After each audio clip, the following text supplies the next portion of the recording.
वक्त मैं गुलमर्ग में हूँ और गुलमर्ग में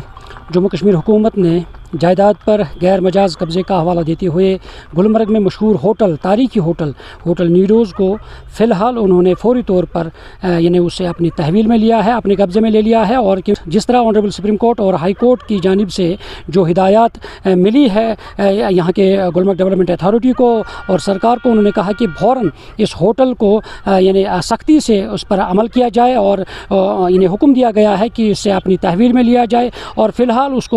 अपनी इन्हें GDA के सुपुर्द किया गया है और बाज़ाब्ता तौर पे यहाँ ऑफिशियल्स आए हैं, उन्होंने बाज़ाब्ता तौर पे फ़िलहाल उसको सील कर दिया है। और ये मेरे पीछे आप जो आप देख सकते हैं यही नीरोज़ होटल है जो आप मेरे पीछे देख सकते हैं, क्योंकि यहाँ पे कहा जा रहा है कि गैर मजाज कब्ज़ा जो किया गया है सदियों से, क्योंकि अगर हम यहाँ पे कहते हैं कि 137 साल के बाद अब इस होटल को फ़िलहाल सरकार ने यानी सरकार के सुपुर्द किया गया है और इसको वापस लिया गया है, क्योंकि पहले दौर में ही इसको यहाँ पे बनाया गया है।